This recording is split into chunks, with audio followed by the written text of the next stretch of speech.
ప్రజలారా వినరండి ఈ సత్య సువార్త, సర్వజనులారా కనరండి ప్రభు సత్య సువార్త. వినవచ్చిన ప్రియులకు విమోచన యేసు వార్త.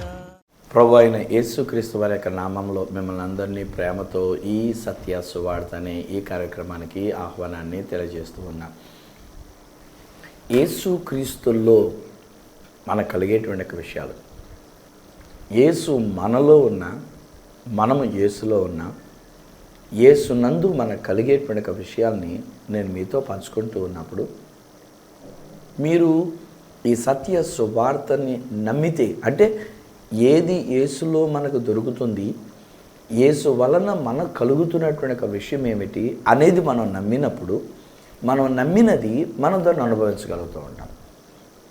రక్షణ పొందలేదండి, రక్షణ పొందలేదు అంటే నేనంటాను, open your eyes and see that Christ in you and Christ is the saviour. యేసుక్రీస్తు వారు ఆయన రక్షకుడు.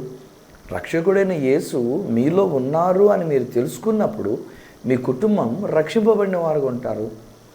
అలాగనే మనకు అవసరాలన్నీ తీర్చగలిగినటువంటి ప్రభువు ఆయన మనలో ఉన్నారని తెలుసుకున్నప్పుడు ఆయన మహిమైశ్వర్యంలో మన ప్రతి అవసరత తీర్చబడినటువంటిది.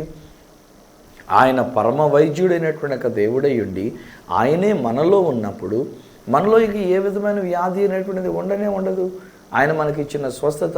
సో ఇలాగున్న మనం ఏం చేయాలంటే ఓపెన్ అవర్ ఐస్, మన కళ్ళు తెరుద్దాం, మనలో ఉన్న క్రీస్తును మనం చూద్దాం. మనకే కష్టం వచ్చినా మనలో ఉన్న క్రీస్తు దగ్గరికి వెళ్దాం. హై ఫ్రెండ్స్, మేమున్నది మీ కొరకే, నేను కాదనట్లేదు. మీ కొరకు ప్రార్థన చేయడానికే నేనున్నాను. నా కుటుంబం అంతా, నా భార్య కానీ, నా బిడ్డలు కానీ, దేవుని యొక్క సేవా పరిచయంలో యావత్ కుటుంబముగా మేము వాడబడుతూ మేమున్నది మీ కొరకే. మీ యొక్క విన్నపాలు వినడానికి, మీ యొక్క సమస్యలు వినడానికి, మీ యొక్క ప్రార్థన విన్నపాలు తెలుసుకునడానికి, మీ కొరకు మేము ప్రార్థన చేయడానికి. కానీ నేను ప్రోత్సహిస్తున్న విశ్వాసం ఏమిటంటే, మీలో క్రీస్తు ప్రభు ఉండి ఉన్నారు.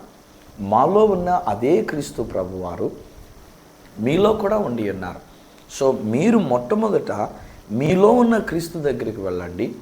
ఆయన మీ కొరకు అద్భుతమైనటువంటి కార్యములను చేసి ఉన్నారు. మైండ్ మై లాంగ్వేజ్ అండి. చేస్తారు అని నేను చెప్పట్లే, ఇస్తారు అని నేను చెప్పట్లే, లేకపోతే ఆయన ఏదో మన కొరకు కార్యం ఇలా చేస్తారు అనే మాట నేను వాడట్లే. నేను ఎప్పుడు మాట్లాడినా దేవుని యొక్క వాక్య సత్యాన్ని మాట్లాడుతున్నప్పుడు నేను ఏమంటానంటే, ఆయన మన కొరకు కార్యము చేసి ఉన్నారు. వాస్తవం అనేటువంటిది ఇప్పుడున్న పరిస్థితి, మునిగిపోతున్నటువంటి ఒక పరిస్థితి. కానీ సత్యం ఏమిటంటే ఆయన చేయి చాపి మనల్ని పట్టుకొని ఉన్నారు. ఆయన మన చేయి పట్టుకొని మనల్ని నడిపిస్తున్నారు. ఆయన మనకు తోడుగా ఉండి ఉన్నారు. ఆయన మనల్ని దీవించిన తప్ప ఇలా చెప్పుకుంటూ వెళ్తేనండి భలే మజా ఉంటుందండి బాబు. సువార్తలోని భలే ఆనందం ఉంటుందండి ఈ యొక్క సత్య సువార్తలోని. అందుకే ఈ సత్య సువార్తను ప్రకటించడానికి నేను ఎంతో ఆనందిస్తూ ఉన్నాను. మరి ముఖ్యంగా డైలీ ప్రోగ్రామ్గా ఈ యొక్క ఛానల్లో దేవుని యొక్క సువార్తను నేను ప్రకటించే అవకాశం దేవుడు నాకు అనుగ్రహించినారు. వీరి యొక్క మంచితనంతో ప్రతిరోజు ఉదయం, ప్రతిరోజు సాయంత్రం లేక రాత్రికి, ఉదయాన్నే లేచిన వెంటనే ఒక మంచి వాక్యంతో ప్రజలు లేచి వాక్యాన్ని చూడడానికి, రాత్రి పండుకునే ముందు 10 గంటల సమయంలో మరొకసారి దేవుని యొక్క వర్తమానాన్ని విని పండుకొనడానికి అమూల్యమైన అవకాశం. I'm really glad and I'm really happy and thankful to my God and Babu. నా దేవునికి నేను కృతజ్ఞతాస్తుతులే నేను చెల్లించుకుంటూ ఉన్నాను. అలాగనే మన కాంతి టీవీ ఛానల్ వారిని కూడా నేను దీవిస్తున్నా. వీరు మంచి మనసుతో వీరు ఎలాగున్న కార్యక్రమాలని జరిగిస్తూ ఉన్నారు, నా యొక్క ప్రోగ్రాంని ఇస్తూ ఉన్నారు. అలాగనే దేవుని యొక్క సత్య సువార్తను నేను ప్రకటించడానికి నన్ను ప్రేమించి, నన్ను గౌరవించి, నన్ను గణపరిచి నాకు ఇచ్చిన ఈ అవకాశాలను బట్టి నేనైతే కాంతి టీవీ వారిని హృదయపూర్వకంగా నేను దీవిస్తున్నాను. బ్రదర్ రోకరాజు గారు, వారి యొక్క సతీమణి, వారి యొక్క కుమార్తెలు, అలాగనే ఇక్కడ పనిచేస్తున్న స్టాఫ్ అందరినీ నేను ప్రభు నామంలో దీవిస్తున్నాను. నేను ఇలా మీకు వాక్యం అందిస్తున్నప్పుడు నేను ఒక్కడనే కాదు దీవించబడేది దేవుని చేత. ఎవరెవరైతే ఇలా వర్కౌట్ చేస్తున్నారో ఓనర్స్ అయినటువంటి యొక్క రాజు గారు, వారి యొక్క సతీమణి, వారి యొక్క బిడ్డలు, అలాగనే ఇక్కడ ఎవరెవరైతే పనిచేస్తున్నారో ఎడిటింగ్ చేయడానికి, రికార్డింగ్ చేయడానికి ఎవరెవరు నాకు సహకరిస్తున్నారో వారందరికీ ఆ దీవెనలు మెండుగా కలుగుతున్నాయి.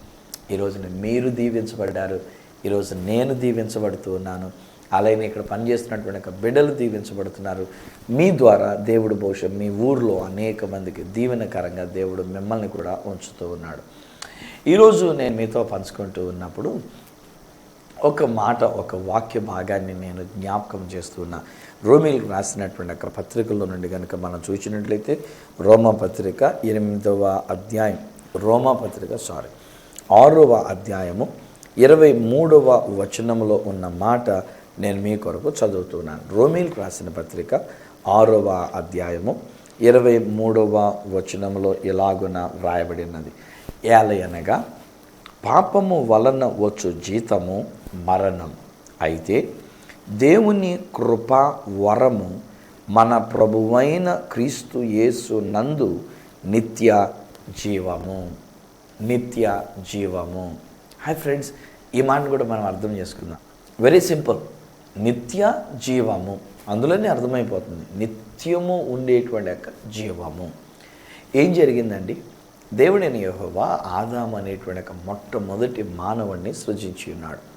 ఆయన చెప్పుకుంటూ ఏమన్నారంటే, మన పోలిక చొప్పున మన స్వరూపమందు నరులను చేయుదాము అని దేవుడు తనలో తాను అనుకుంటూ, లేకపోతే తండ్రి, కుమార, పరిశుద్ధాత్మగా the pre existence of Christ అనమాట.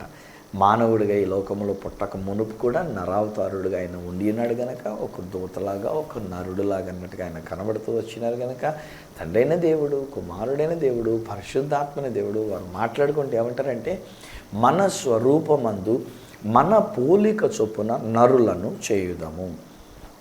దేవుని యొక్క స్వరూపంలో, దేవుని యొక్క పోలికలో, దేవుని యొక్క క్యారెక్టర్లో ఒక విషయం ఏంటంటే, దేవునికి చావు అనేటువంటిది లేదు. ఇది గ్రహించలేకనే కొంతమంది ఏం చేశారంటే, యేసు ప్రభు గారి గురించి కూడా చెడ్డగా మాట్లాడుకుంటాం మొదలుపెట్టారు. వాళ్ళ అభిప్రాయంలో ఒకవేళ యేసు ప్రభుని మనం దేవుడు అంటున్నాం కనుక, యేసు ప్రభువే కనుక దేవుడై ఉంటే దేవుడు ఎలా చచ్చిపోతాడు? శిలువ మ్రాణం మీద చనిపోవటం ఏంటి? మరీ అంత భయంకరమైనటువంటి ఒక డెత్ ఏంటి? కొంతమంది ఏమనేసారంటే, లే లాస్ట్ మూమెంట్ వరకు ఇట్ వాజ్ జీసస్ క్రైస్టే, లాస్ట్ మూమెంట్ వరకు దేవుని కుమారుడుగా లేక దేవుడై ఉండి వచ్చినటువంటి యేసుక్రీస్తు వారే, కానీ లాస్ట్లో చచ్చిపోయే గడి వచ్చేసరికి ఆయన తప్పుని ఇంకొక లెవెల్లో వచ్చి వాళ్ళు చచ్చిపోయారంట అక్కడ. అంటే వాళ్ళ యొక్క వీరాభిమానం అనమాట. దేవుడి మీద ఉన్న వీరాభిమానం ఏం చేసిందని అంటే, దేవుడైతే ఎలా చచ్చిపోతాడు? దేవుడు చచ్చిపోడు కదా, దేవుడికి చావు అనేటువంటిది లేదు కదా. అందుకనే సిలువలో చచ్చిపోయేటువంటి దేవుడు కాదు యేసుప్రభు, ఒరిజినల్ యేసుప్రభు కాదు. ఆ యేసుప్రభు ఆ టైంకి పక్కకు తప్పుకొని ఇంకొకరు వచ్చి అక్కడ శిలువ ప్రాణం మీద ఉండి ఇంకొకరు చచ్చిపోయారని అంటారు. కాదండి, అర్థం చేసుకుందాం. దేవుడికి నిజమే చావు లేదు, దేవునిలో మరణం అనేటువంటిది లేదు. అసలు నిజాన్ని దేవుని గురించి చెప్పాలంటే ఆది అంతం అనేటువంటిది కూడా లేదు ఆయనకి. పలానప్పటి నుంచి ఉన్నాడు, పలానప్పుడు చచ్చిపోయాడు అనేటువంటిది కాదు.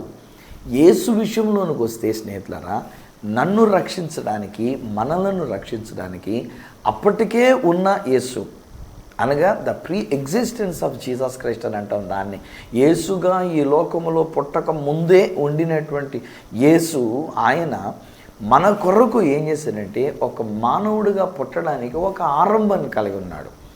అలాగనే నా కొరకు, మన కొరకు తన యొక్క రక్తముతో, అనగా మానవ రక్తముతో నా పాపముల నుండి, నా దోషముల నుంచి నన్ను విడిపించడానికి గాను ఆయన శిలువ మ్రాను దగ్గరికి వెళ్ళి మానవుడిగా పుట్టినటువంటి ఆ మానవ శరీరపు రక్తాన్ని మన కొరకు చిందించి, తర్వాత ఆయన తనకు తానే పునరుత్థానుడిగా లేచి, ఎందుకంటే ఆయనలో మరణం అనేటువంటిది లేదు కనుక, నా కొరకు మరణం అనుభవించినట్లుగా వెళ్ళి ఉన్నాడు ఆయన.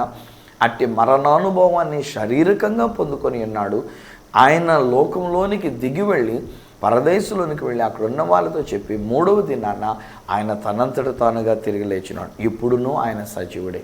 ఇన్ని వేల సంవత్సరాల తర్వాత కూడా ఆయన ఇంకా మహిమ స్వరూపుడుగా, ఆయన సజీవుడిగా ఉండినటువంటి వాడు కనుకనే ఆనాడే చెప్తారు, సజీవుడైనటువంటి వాడిని మీరు మృతుల్లో ఎందుకు వెతుకుతూ ఉన్నారని చెప్పేసి. సో ఒకటి నేను చెప్తా, దేవునిలో ఉన్న ఒక గుణ లక్షణం ఏమిటంటే, ఆయనలో చావు అనేటువంటిది లేదు. అప్పుడు దేవుడు మాట్లాడుతూ నరుని తన పోలికలో చేసినప్పుడు, నరుని విషయంలో కూడా దేవుని యొక్క ఉద్దేశం ఏంటంటే, is not suppose to die, man is not suppose to die.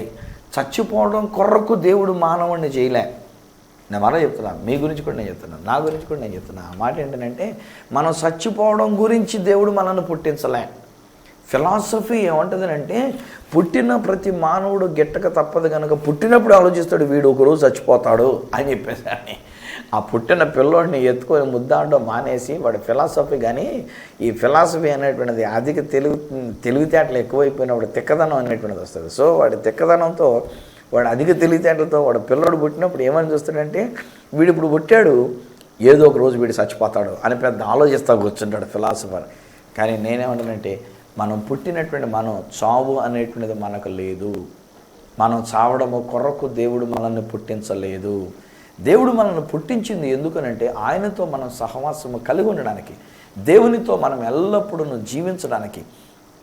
దేవునికి ఉన్న జీవితం అంటే జీవితం అనంతమైనటువంటి జీవితం, సదాకాలం జీవించేటువంటి జీవితం. ఇది మనం కలిగి ఉండడానికి, ఇది దేవుని యొక్క ఉద్దేశం.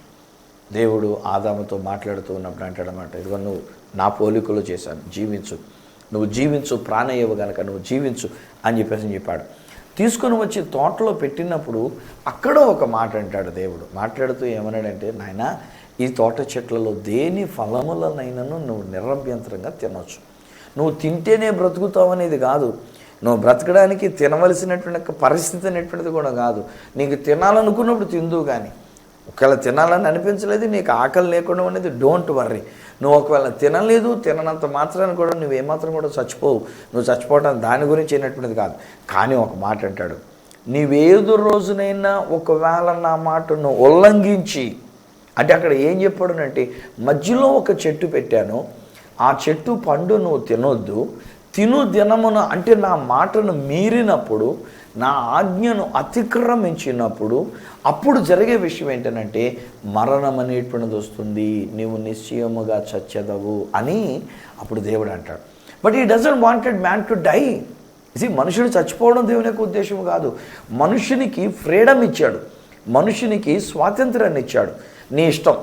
నేనైతే చెప్పిన మాట ఏంటంటే, అన్ని చెట్ల పండ్లు నువ్వు హాయిగా తిను, ఏది కావాలంటే అది తీసుకొని తిను, అభ్యంతరం లేదు అందులో. ఒకటి మధ్యలో పెట్టాను, ఇది మంచి చెడ్డల తెలివినిచ్చేటువంటి ఒక పండు, ఇది తినొద్దు. ఒకవేళ తిను దినమున నువ్వు తింటే గనక నువ్వు తినిన దినమున నువ్వు చచ్చిన వాడు అవుతావు అని దేవుడు సెలవిచ్చున్నాడు. ఇలాగా సాతానుడు వాడు యుక్తిపరుడండి, చాలా తెలివితేటలు కలిగినాడండి. వాడిదంతా కూడా కుయుక్తి అండి. మామూలు యుక్తి అంటే కూడా కుయుక్తి అనమాట. వాడు మాట్లాడితే మనల్ని పడగొట్టడానికే మాట్లాడతాడు, వాడు మాట్లాడితే మనల్ని చంపడానికి మాట్లాడతాడు. ఒక్కొక్కసారి కొంతమంది మాట్లాడుతుంటే కొన్ని మాటలు భయంకరంగా ఉంటాయండి బాబు. నాకు ఇప్పుడు అవన్నీ గుర్తుకు రావు, కానీ ఒక్కొక్కసారి భలే బాధపడుతూ ఉంటా. వారు అలా మాట్లాడుతూ ఉన్నప్పుడు, ఆ మాటలు వింటూ ఉన్నప్పుడు ఒక్కొక్కసారి చాలా నొచ్చుకుంటా. దేవా, వీళ్ళు నీ బిడ్డలయ్యుండి కూడా, నిన్ను ఎరిగిన వాళ్ళయ్యుండి కూడా ఎందుకు ఇలాంటి మాటలు వీళ్ళు మాట్లాడుతున్నారు, ఇలాంటి మాటలు వీరు నోటంటే వస్తున్నటువంటిది ఏంటి నాయనా ప్రభు అనుకొని ఓకే నేను కలవరపడిపోతూ ఉంటా. But what can we do? మనమేం చేయగలుగుతాం? వీళ్ళైనంత మటుకు నేను చేయగలిగింది ఒకటే, వారిలో ఉన్న క్రీస్తుని తెలియజెప్పడానికి ప్రయత్నం చేస్తూ ఉంటా. మీ యందు క్రీస్తు ప్రభు ఉన్నాడు అని అంటూ ఉంటాను అంతే. సో వారిలో ఉన్న క్రీస్తు ప్రభు అన్ని మంచి మాట మాట్లాడింపజేస్తూ ఉంటాడు. కానీ ఒక్కొక్కసారి కొందరు మాట్లాడేటువంటి మాటలు మరణాన్ని తెచ్చేటువంటి మాటలు, రెచ్చగొట్టి మాట్లాడేటువంటి మాటలు, అవతల వ్యక్తి రెచ్చిపోయి పడిపోయేటువంటి రీతికి ఉండేటువంటి మాటలు. నేను ఎప్పుడు మా ఇంట్లో కూడా 2 కుక్కలు ఉంటాయి. ఈ రెండింటిని మేము ప్రేమతో పెంచుకుంటూ ఉంటాము. ఒకటి చిన్నగా ఉంటుంది పర్సనాలిటీ, ఒకటేమో కొంచెం పెద్దగా ఉండే పర్సనాలిటీ కలిగినటువంటిది, ల్యాబ్రడర్ ఏదంటారు కదా, అది ఒకటి. చిన్నది పామోరియన్ లాగా ఉండినటువంటిది, జూలుండి బక్పల్స్గా ఉండి ఇంట్లో పెరిగేటువంటిది, అది ఒకటి. ఎప్పుడైనా ఏదైనా ఒకటి వచ్చిందనుకోండి, కాంపౌండ్లోనికి ఏదైనా ఒక మేక లేకపోతే ఏదైనా ఒకటి వచ్చిందనుకోండి, ఉసుకు అని చెప్పేసి అని అన్నాం అనుకోండి, అబ్బో ఇక మురుగుతాయండి. 2 కలిపి ఒకవేళ కనుక వాటి గొలుసు తెంచబడితే ఏమైపోద్ది అన్నట్టుగా ఉంటాయి. ఒక్కొక్కసారి ఒక కుక్క ఏదైనా వచ్చిందనుకోండి, అప్పుడు కూడా తెగ మరుగుతూ ఉంటాయి. ఇంకొక పరాయి కుక్క కనుక వచ్చినట్లయితే ఒక్కొక్కసారి మనం ఉసుకు అన్నామంటే కనుక వెళ్ళిపోయి కలబడిపోవడానికి వెళ్ళిపోద్ది, మనం రెచ్చగొట్టిన దాన్ని బట్టి. తీరా అక్కడికి వెళ్ళిన తర్వాత అవతల పక్కన ఉన్న దీనికంటే కూడా బలమైనటువంటి ఒక కుక్క అయితే కనుక అది తిరిగి తిరగబడి దీన్ని పట్టుకుందంటే దీన్ని విడిచిపెట్టదాం. కానీ ఒకసారి మా 2 దెబ్బలాడుకున్నాయి. ఇవి 2 ఒకదాన్ని ఒకటి విడిచిపెట్టుకోవడం కరిసేసుకుంటున్నాడు. ఆ పెద్దది లావడది ల్యాబ్రడర్ అంటున్నది పట్టేసుకుంటే కర్రేసుకొని ఎంత కొట్టినా కానీ ఎంత పిలిచినా కానీ అది తప్పుకోలేదండి. చివరికి తల మీద ఒక దెబ్బ కొట్టినప్పుడు అప్పుడు విడిపెడితే అప్పుడు రెండింటిని విడదీసి మళ్ళీ రెండింటికి దెబ్బలాట రాకుండా అన్నట్టుగా దూరంగా కట్టేయడం జరిగింది. అప్పుడు అనుకున్న ఇదే వయసులో పెద్దది చిన్నగా ఉన్న పర్సనాలిటీ ఉన్నది, అదేమో వయసులో చిన్నది, ఇది దాని మీదకి వెళ్ళిపోతూ ఉంటుంది, పెద్ద దాని మీదకి వెళ్ళిపోతూ ఉంటుంది. అప్పుడు అనుకున్న అవతలది కరిస్తే నీ బతుకు ఏమైపోద్ది అని చెప్పేసి అని సైతాన్ గాడు అలాగే మనల్ని రెచ్చగొట్టేసి ఉసుకు అని చెప్పి మనం వెళ్ళిపోయి సైతానుడు చెప్పినటువంటి ఒక మాట వినేసి చివరికి మనకు వచ్చే పర్యవసానం ఏంటనమాట, చావు. అదే జరిగింది ఇక్కడ ఆదాము అవ్వలేనటువంటి వారి యొక్క విషయంలో కూడా. ఏం జరిగింది అని అంటే సాతాను గాడు రెచ్చగొట్టినటువంటి ఒక మాటను బట్టి అవ్వమ్మ వెళ్ళిపోయి ఒక పండు కోసుకొని తినేసింది. ఆవిడ తినడం మాత్రమే కాకుండా ఆదాము గారు కూడా తీసుకొచ్చి ఇచ్చేసింది. ఏమండి మీరు కూడా ఈ పండు తినండి, ఎంత బాగుందో చూడండి అని చెప్పేసి అని ఆ పండు ఇచ్చారు. ఇద్దరు కలిసి తినేసరికల్లా ఇద్దరు కూడా చావడానికైనటువంటి పరిస్థితికి వచ్చేసింది. వాళ్ళిద్దరు కూడా వారి ఆధ్యాత్మిక జీవితంలో చచ్చినటువంటి స్థితిలోనికి వచ్చేసారు. అంతేకాదు వారి యొక్క దిగంబరత్వాన్ని వాళ్ళు తెలుసుకొని ఉన్నారు. వారి యొక్క నేత్రములు తెరవబడి వారి యొక్క పాపమును బట్టి దిగంబరులమని తెలుసుకొని చెట్టుచాటుకు వెళ్ళి దాక్కుని ఉన్నారు. ఇంత ఘోరమైనటువంటి రీతిగా జరిగినటువంటిది. దాన్నే ఈ రోజున మనం ఏమంటామంటే వారు ఆధ్యాత్మికంగా చచ్చినటువంటి స్థితి. అందుకే ఇక్కడ రోమీయులకు రాసిన పత్రిక 6వ అధ్యాయం 23వ వచనం ఏమంటాడంటే పాపము వలన వచ్చేటువంటి యొక్క జీతము మరణము. హాయ్ ఫ్రెండ్స్, ఈ రోజున మనం తప్పు చేయలేదా? నేను మిమ్మల్ని అడుగుతున్నా, మీరు తప్పు చేయలేదా? మీరు నన్ను అడుగుతారు మళ్ళీ తిరిగి. నాకు తెలుసు, మీ తెలివితేటలు నాకు తెలుసు, నేను చెప్తా నేను కూడా తప్పు చేశానని. నేను ఎప్పుడు జ్ఞాపకం చేసుకుంటా. పాదిరి గారు అబ్బాయినైనంత మాత్రాన్ని నేనేం పరిశుద్ధుని గాను పుణ్యాత్ముడిని అంతకంటే కూడా గాను.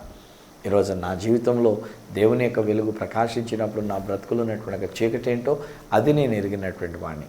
నా యొక్క చీకటి బ్రతుకు నేను తెలుసుకొని దేవుని దగ్గర కనిపెట్టుకొని ప్రార్థన చేసి క్షమాపణ అడుక్కొని ఆ వెలుగుతో నన్ను వెలిగించవా ప్రభు అని చెప్పేసానంటే ఆయన నన్ను వెలిగించిన విధానాన్ని బట్టి ఈరోజు నేను నా యొక్క జీవితంలో ఒక వెలుగుని నేను కలిగి ఉండి అనేక మందికి వెలుగునివ్వడానికి ఈ సత్య సువార్త అనే కార్యక్రమంలో సువర్తమానాన్ని నేను మీతో పంచుకోగలుగుతున్నా. నేను పాపినే, మనం అందరం పాపులమే. బైబిల్ గ్రంథంలోనే ఇదే రోమపత్రికలు అంటాడు, ఏ భేదము లేదు, అందరూ పాపం చేసి దేవుడు అనుగ్రహించిన మహిమని కోల్పోయాము, చీకటైపోయాము, మరణం అనేటువంటిది మనకు వచ్చింది. అందుకే ఎఫెసీ పత్రికల్లో పౌలు భక్తుడు మాట్లాడుతున్నప్పుడు ఏమంటాడంటే మీ అపరాధముల చేతను మీ పాపముల చేతను మీరు చచ్చిన వారై ఉంటుండగా, మీ అపరాధముల చేత మీ పాపముల చేత చనిపోయినటువంటి స్థితిలోనికి మనం వచ్చేసాం, చచ్చినటువంటి వారముగా మనం ఉండి ఉన్నాం. అప్పుడు దేవుడు తన ప్రేమ చేత తన కృప చేత మనలను బ్రతికించి హల్లెలూయా. యేసుక్రీస్తు నందు దేవుడు మనలను బ్రతికించి నేను చచ్చినటువంటి వాడిని, నా పాపం వల్ల నేను చచ్చినటువంటి స్థితిలో ఉండినటువంటి వాడిని. కానీ నా యేసులో దేవుడు నన్ను బ్రతికించాడు. ఆ యేసు నాలోనికి వచ్చినప్పుడు నా యందున్న యేసు, ఆయన చచ్చిపోయినాడు కాదు, ఆయన చనిపోయి మరలా తిరిగి లేచి ఆయన ఇప్పుడు సదాకాలం జీవించువాడై ఉన్నాడు, ఆయన సజీవుడై ఉండి ఉన్నాడు. అట్టి యేసు అనేటువంటి ఒక జీవము నాలోనికి వచ్చినప్పుడు ఇప్పుడు దేవుడు నాకు అనుగ్రహించింది ఏంటంటే నిత్య జీవం అనేటువంటిది దేవుడు నాకు ఇచ్చినాడు. హల్లెలూయా. ఐఎమ్ రియల్లీ గ్లాడ్ అండి, I'm grateful to my God అండి. నా దేవునికి నేను ఎప్పుడు కృతజ్ఞతాస్తుతులు. ఒరిజినల్లీ వాస్తవానికి నేను చచ్చిన వాడిని, వాస్తవానికి నేను నిర్జీవమైనటువంటి వాడిని, నా యొక్క జీవితం చావుతో కూడినటువంటిది. కానీ సత్యం ఏంటంటే నా యేసు నా చావును తీసుకున్నారు, ఆయన యొక్క జీవాన్ని నాకిచ్చి ఉన్నారు. కనుకనే ఈ యొక్క రోమపత్రిక 6:23 అంటాడు, దేవుని కృపా వరము క్రీస్తు యేసు నందలి నిత్య జీవము. యోహాను భక్తుడు తాను రాసినటువంటి ఒక పత్రికలలో యోహాను రాసిన మొదటి పత్రిక 5వ అధ్యాయము 11, 12 ఆ వచనాల దగ్గర కనుక 10, 11, 12 వచనాల దగ్గర కనుక మనం చూసినట్లయితే ఆ సాక్ష్యం ఏదనగా ఆయన కుమారుడైన యేసు క్రీస్తు నందు నిత్య జీవము మనకు ఉన్నది అని అంటాడు అక్కడ. ఆయన యేసు క్రీస్తు వలన మనము జీవమును కలిగి ఉన్నాము అని అంటాడు. ఆయన నిత్య జీవమును మనం పొంది ఉన్నాం అన్నాడు. జరిగిపోయింది ఆల్రెడీ స్నేహితులారా. ఈరోజు అదే నేను మీతో పంచుకున్నటువంటి ఒక మాట. నేను చెప్తున్నటువంటి ఒక సువార్త జరగబోయే కాలాన్ని గురించి మాట్లాడుతుంది కాదు. నేను చెప్తున్నటువంటి ఒక సువార్త దేవుడు మీకు నిత్య జీవాన్ని ఇస్తాడు అనేటువంటి ఒక మాటగా నేను చెప్పట్లే. నేను చెప్తున్నటువంటి ఒక సువార్తలో దేవుడు మిమ్మల్ని బ్రతికిస్తారు అని నేను చెప్పట్లే. నేను చెప్తున్న సువార్త ఏంటంటే నా యేసు చనిపోయారు, నా యేసు ఇప్పుడు సజీవులుగా ఉండి ఉన్నారు. ఆ యేసు ఇప్పుడు నాలో ఉండి ఉన్నారు, నా యందున్న క్రీస్తు నాకు నిత్య జీవమై ఉన్నారు. అందుకే ఈరోజు నేను నేర్పిస్తున్నటువంటి మాటలు నా దేవుడు నాకు అప్పగించినటువంటి సంఘ బిడ్డలతో సైతం నేను మాట్లాడుతున్నప్పుడు ఏమంటుంది తెలుసండి, అరే నాయనా, చావు అనేది మనకు లేదురా బాబా, మనకు చావు అనేటువంటిది లేదు. ఎవరైనా ఒకవేళ కనుక అలాంటి అనుభవం ఎదుర్కొన్నప్పుడు వాళ్ళు నా దగ్గరికి వచ్చి నాకు చెప్పేటప్పుడు, దేవుడు నాకు అప్పగించిన సంఘ బిడ్డలు ఎవరు కూడా, అయ్యా మా వాళ్ళు చచ్చిపోయారండి, లేక మా కుటుంబీకులు చచ్చిపోయారండి, పలానోళ్ళు చచ్చిపోయారండి అన్న మాట వాడరు. వాళ్ళు ఏమంటారంటే వారు ప్రభువునందు నిద్రించారు, వారు ప్రభువునందు. నాకు అప్పగించబడిన బిడ్డలందరినీ దేవుని యొక్క ఆత్మతో నేను నడిపిస్తూ ఉంటా, పరిశుద్ధాత్మలో నేను నడిపిస్తూ ఉంటా, విలువైన దేవుని యొక్క వాక్యంతో నేను నడిపిస్తూ ఉంటా. అఫ్కోర్స్ ఒక్కొక్కసారి అందులో కూడా కొంతమంది ఒకవేళ మేము తప్పటడుగు వేయడం అవకాశం జరుగుతూ ఉంటుంది. మాలో కూడా కొంతమంది ఒకవేళ దేవుని మాటను ఉల్లంఘించి జీవించడం జరుగుతూ ఉంటుంది. అయినా కానీ నేను వాళ్ళు ఉల్లంఘించి తిరిగారు, వాళ్ళు చెడు తిరుగులు తిరుగుతున్నారు, వాళ్ళు పాపులుగా తిరుగుతున్నారు, చెడిపోయారు, ఈ మాటలు నేను చూడను, ఆ మాటలు నేను వారి మీద అనను. దేవుడు నాకు అప్పగించినటువంటి సంఘ బిడ్డలతో నేను ఏమంటానంటే, ఒకవేళ వాళ్ళు అల్లరి చేస్తున్నా, ఒకవేళ వాళ్ళు వేరేగా ఉన్నా, ఒకవేళ వాళ్ళు గుడికి రాలేకపోయినా, ఒకవేళ వాళ్ళు వ్యతిరేకంగా పనిచేస్తున్నా, వారిలో ఉన్న క్రీస్తునే నేను చూస్తూ ఉన్నా. వారిలో ఉన్న క్రీస్తుని బట్టి నేను ఏమంటానంటే, మీరు నిత్య జీవము కలిగి ఉన్నారు అని అంటూ ఉంటా. హల్లెలూయా! ఎంత అమూల్యమైనటువంటి మాట. ఈరోజు నా టీవీ కార్యక్రమాన్ని చూస్తున్నాం, మీ విషయంలో కూడా నేను అలాగే చెప్తూ ఉన్నా. ఒకవేళ మీరు కూడా దేవునికి వ్యతిరేకంగా ఉన్నారేమో, ఒకవేళ మీరు కూడా కొన్ని పాపంలో జీవిస్తూ ఉన్నారేమో కదా, మీరు కూడా ఒకవేళ ఎటువంటి చెడుగులో మీరు ఉండి ఉన్నారో, చెడు వ్యసనాలకు మీరు బానిసై ఉండి ఉన్నారో, ఒకవేళ మీ యొక్క బ్రతుకులో ఎటువంటి పాపంలో మీరు జీవిస్తున్నారో, పాపం వల్ల ఒకవేళ మీరు వాస్తవానికి చచ్చినటువంటి వారుగా ఉండి ఉన్నారేమో. కానీ ఈరోజు నేను మాట్లాడుతున్న సువార్త ఏంటంటే, మీ యందున్న క్రీస్తు మీకు నిత్య జీవమై ఉండి ఉన్నారు. హల్లెలూయా! మనం స్వస్థపరచడం పెద్ద గొప్ప సంగతి కాదండి, మనకు డబ్బులు ఇచ్చి మన లోట్లు తీర్చడం పెద్ద గొప్ప సంగతి కాదండి. కానీ మీ అందున్న క్రీస్తు ఆయన మీ నిత్య జీవమై ఉన్నారనే సత్యాన్ని కనుక నువ్వు తెలుసుకోగలిగినట్లయితే, నువ్వు తెలుసుకున్న సత్యమును బట్టి మీరు నిత్య జీవాన్ని కలిగినటువంటి వారు. ఏదో ఒకరోజు ఆత్మ ఈ దేహాన్ని విడిచిపెట్టే పరిస్థితి రావచ్చు. ఏదో ఒకరోజు ప్రభు రాకడ జరగక ముందే ఒకవేళ ఈలోగా మనం కనుక ఈ లోకాన్ని విడిచిపెట్టవలసి వస్తే, దేహాన్ని విడిచిపెట్టవలసి వస్తే జరగవచ్చు. What is there? నాకు ఇప్పుడు 60 సంవత్సరాల వయసు అండి. నేను ఇప్పుడు 2019లో నేను మాట్లాడుతున్నటువంటి ఒక మాట, 60 సంవత్సరాల వయసులోకి వచ్చినానండి. 2020 60 సంవత్సరాలు కూడా నిండిపోతాయండి నాకు, 60 సంవత్సరాలు నిండిన పరిస్థితిగా. సో న్యాచురల్లీ మన వయసు 60, 70, 80, 90 ఒకవేళ దాటితే కనుక ఇంకా పోనీ దేవుడి యొక్క కృప కొసరేమన్నట్టు కనుక పోనీ 100 దాటిన తర్వాత ఈ లోకాన్ని విడిచిపెట్టక తప్పదు కదా. మానవ జీవితం అనేటువంటిది అది జరుగుతున్నటువంటి విషయాలు. కానీ ఒకటి నేనంట, ఒకవేళ ఆత్మ దేహాన్ని విడిచిపెట్టినా, ఒకవేళ ఆత్మ ఈ లోకాన్ని విడిచిపెట్టడం అనేటువంటి జరిగినా, నేను సత్యానన్న మాట మాత్రం వాడను, వాళ్ళు చచ్చిపోయారన్న మాట మాత్రం నేను పలకను. నేనేమంటానంటే, దేవుణ్ణి నమ్ముకున్న వాళ్ళు మనం నిద్రిస్తాం. ప్రభు రాకడ జరిగినప్పుడు మనం సదాకాలం జీవించడానికి, ఆ ప్రభుతో సదాకాలం జీవించి నిత్య జీవాన్ని కలిగి ఉండడానికి ఆ యేసు మనలోనికి వచ్చినాడు. ఆ యేసు మీలో ఉండి ఉన్నాడు. మీ అందున్న యేసు మీ నిత్య జీవమై ఉండి ఉన్నారు. మీ అందున్న యేసు ఈ రోజున మీకు నిత్య జీవాన్ని ఆయన అనుగ్రహించినారు. మీలో ఉన్నారు యేసు. ఆ యేసు దగ్గరికి వెళ్ళండి, మీ కళ్ళు తెరిచి మీలో ఉన్న యేసును చూడండి. మీకు ఆ నిత్య జీవం ఉంది అని మీలో ఉన్న యేసుని బట్టి నమ్మండి బాబు. ఇంతకు మించిన సువార్త ఇంకేముందండి? ఇంకెంతకు మించి నేను చెప్పగలిగిన సువార్త ఏముందండి? మీలో ఉన్నారండి యేసుక్రీస్తు ప్రభువారు. మీలో ఉన్న యేసుక్రీస్తు ప్రభువే మీ యొక్క పాపములను బట్టి రావలసిన మరణాన్ని ఆయన తాను తీసుకొని ఈరోజున మనల్ని బ్రతికించి మనకు నిత్య జీవాన్ని అనుగ్రహించినారు. ఎవరైతే కుమారుని అంగీకరిస్తారో, దేవుని కుమారుని అందు విశ్వాసం ఉంచుతారో వారు నిత్య జీవము కలవారు. Just believe this gospel.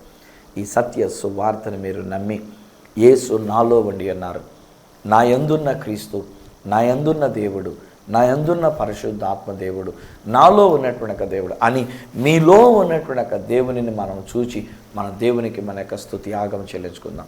Just ఒక్క మాట, మొన్నట్లో నేను నా వాట్సాప్లో నా యొక్క మనవరాల గురించి నేను చూస్తున్నాను. వైజాగ్లో ఉంటున్నటువంటి ఒక మనవరాలు, నా చిన్న కుమారుని యొక్క కుమార్తె, 1 సంవత్సరం దాటి 2 నెలలు ఎంతో అయినటువంటి ఒక కుమార్తె.